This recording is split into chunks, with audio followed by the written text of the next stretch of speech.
नमस्कार, मैं प्रिया और आप देख रहे हैं लाइव बिहार न्यूज़ नेटवर्क। ठंड का मौसम है, पारा गिरा हुआ है, लेकिन नगर निगम के चुनाव को लेकर सियासी सरगर्मी अब बढ़ने लगी है।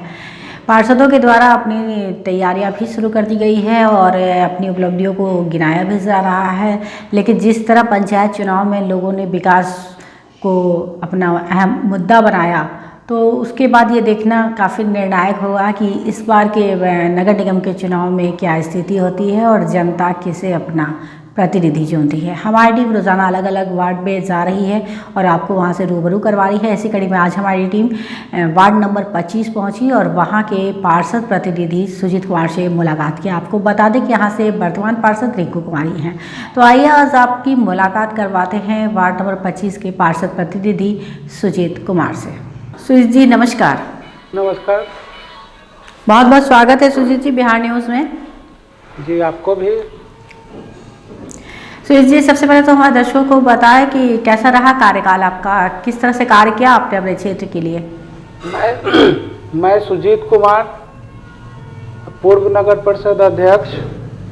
मैं 2012 से 2017 तक अध्यक्ष के पद पर रहा हूं और अभी वर्तमान में मेरी भतीजी रिंकू कुमारी माननीय अध्यक्षा महोदया हैं। मैं उनके प्रतिनिधि के रूप में कार्यकाल देख रहा हूं।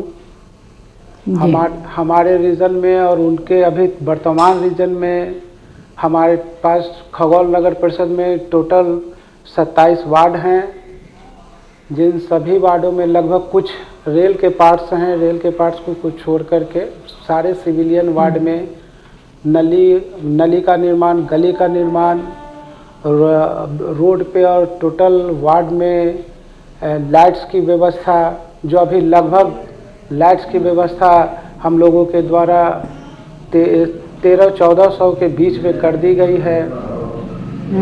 खगौल लक पे जो प्रत्येक वर्ष छठ पूजा का आयोजन होता है, वो छठ घाट का निर्माण और पूरे खगौल में साफ सफाई की सुंदर तरीके से व्यवस्था, जो आपको शायद बहुत कम जगह देखने को मिलेगा, इतनी सुंदर सफाई। तो जी डोर टू डोर कचरा का उठाव, पब्लिक से, जनता से जुड़ी हुई जो भी मूलभूत सुविधाएं हैं, उस पर हमारा मेन फोकस रहा है कि उनको जितनी ज़्यादा से ज़्यादा सुविधा मुहैया कराई जाए, चाहे वो रोड का निर्माण हो, नली गली का निर्माण हो, घाट का निर्माण हो, लाइट की व्यवस्था हो, जल की व्यवस्था हो। हमारे समय में चापाकल का भी मुहैया कराया गया विभिन्न वार्डों में, लगभग सभी वार्डों में, 27 वार्डों में। और इस बार जो चुनाव होना है अध्यक्ष पद का, जो सरकार का दिशा निर्देश के अनुसार जो सीधे जनता चुनाव करेगी, उसमें मैं खगौल नगर परिषद का अध्यक्ष पद का भावी उम्मीदवार हूं। मैं आपके चैनल के माध्यम से सभी जनता से हाथ जोड़कर निवेदन करूंगा कि वो मुझे पहले की तरह अपना आशीर्वाद प्रदान करें, ताकि शेष जो भी कुछ काम अगर बचे हुए हैं, उस काम को मैं पूर्ण कर सकूं। विशेषकर मुझे जनता के आशीर्वादों की आवश्यकता है। जी सुनील जी, बात करें वार्ड नंबर 25 की, जो ऐसा आप बता रहे हैं रिंकू जी हैं वहाँ से पार्षद, तो जब रिंकू जी इस वार्ड से जुड़ी तो उस वक्त उनके सामने क्या चुनौतियाँ थी इस वार्ड में और क्या कार्य करना था? उनके जब वो अध्यक्ष की पद पे आई तो बहुत से चुनौतियाँ थी, जैसे घाट का निर्माण कराना, जल निर्माण हमारे पास 3 हैं, एक चकरदाहा पे, एक रामपुर, दूसरा वार्ड संख्या 24 जो हमारे खगौल नगर प्रशासन की जो ऑफिस बनी है उसके बगल में है। और जब 25 में वो आई तो 25 इसलिए कि वो अध्यक्ष की पद पे हैं, तो उनको 25 नहीं 27 वार्ड देखना है। तो जो भी कठिनाइयाँ थी, जो भी आवश्यकता जनता को था, उन्होंने बहुत ही बखूबी तरीके से किए हैं। और सबसे बड़ी बात जो है, जो गरीब लोगों के लिए राशन कार्ड की व्यवस्था, सामाजिक सुरक्षा के तहत पेंशन, विभिन्न योजनाओं, लक्ष्मीबाई, निशक्ता पेंशन, और 25 नंबर वार्ड में जो उनका खुद का वार्ड है उसमें राशन कार्ड लगभग 90% प्लस उन्होंने मुहैया करा दी है अपने जनते को। और यहाँ खगौल नगर परिषद में लगभग राशन कार्ड की अच्छी स्थिति है।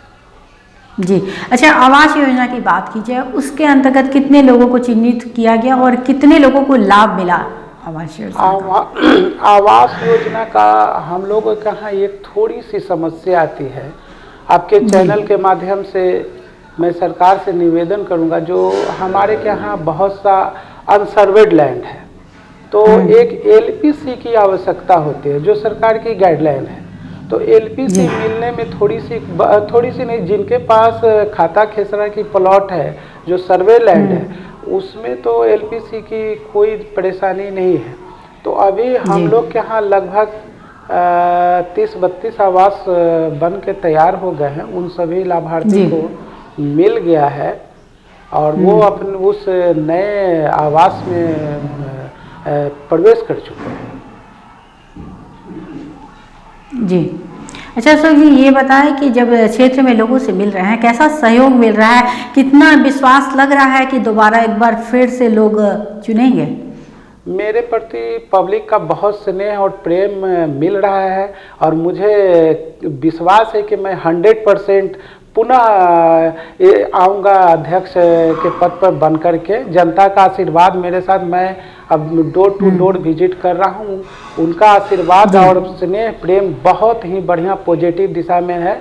उनका आशीर्वाद बिल्कुल 100% मुझे मिल रहा है और उनके द्वारा मुझे आश्वस्त किया जा रहा है कि आपका जो कार्य रहा है, सराहनीय कार्य रहा है, वो कार्य के कारण आपको पुनः फिर जनता का ये कहना है कि मैं पुनः आपको फिर से इस पद पर लाऊंगा।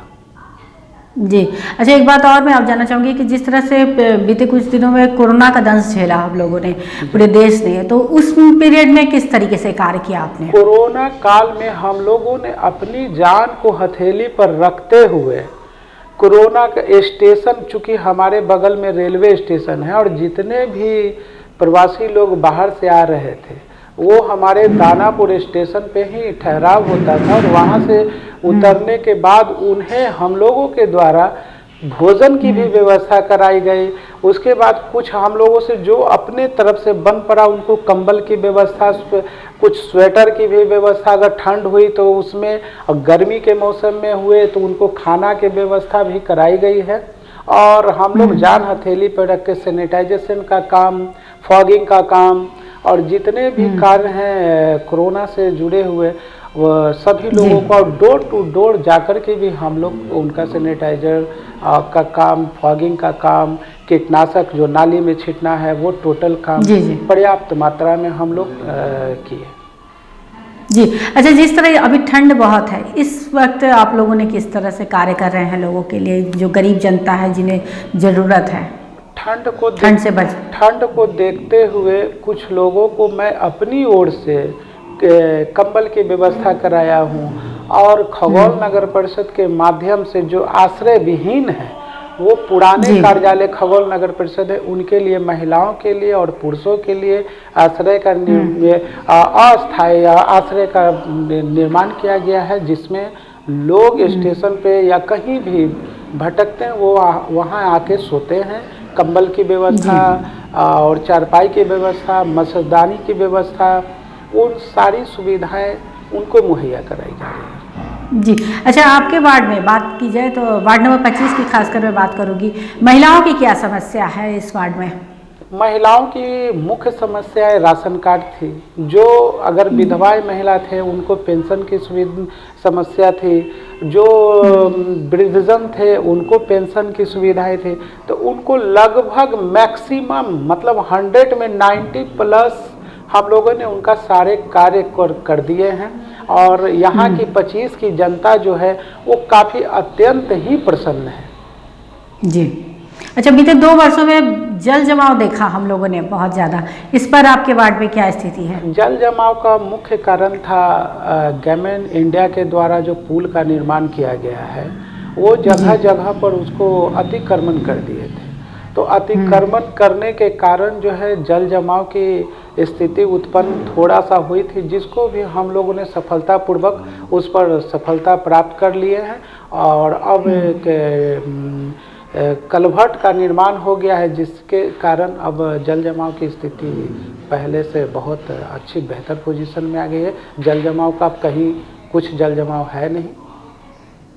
जी, अच्छा, एक आखिरी सवाल हमारे चैनल के माध्यम से आप सरकार से अपने वार्ड के लिए कोई विशेष मांग या सुविधा भी चाहेंगे, कोई अनुरोध करना चाहेंगे? सरकार से हमारी डिमांड है कि कोरोना काल में बहुत से लोगों की स्थिति खराब हो गई, जिसके कारण हम लोग को कोई फंड भी मुहैया नहीं हो रहा है, जिसके कारण जो है कि हम लोग कुछ लोग वंचित हैं, जिनको विकास से तो हम लोग कर नहीं पा रहे। सरकार से निवेदन करेंगे आपके चैनल के माध्यम से कि हम लोग को जल्द से जल्द फंड रिलीज़ करें, ताकि और भी कुछ कार्य जो बचे हुए हैं उनको पूरा कर सकें। यशोद जी, बिहार न्यूज़ से बातचीत करने के लिए आपका बहुत बहुत धन्यवाद। धन्यवाद। तो ये थे हमारे साथ लाइव बातचीत करने के लिए वार्ड नंबर 25 से पार्षद प्रतिनिधि सुजीत कुमार, जो कि नगर परिषद के अध्यक्ष भी हैं। उन्होंने बताया कि जनता का अपार स्नेह और साथ उन्हें मिलता रहा है और जनता के भरोसे और विश्वास को कायम रखते हुए उन्होंने विकास के सारे कार्य किए हैं, योजनाओं को उतारने का कार्य किया है, अतिक्रमण से मुक्त करवाया है क्षेत्र को। अब उनके वार्ड में जल जमाव की कोई समस्या नहीं।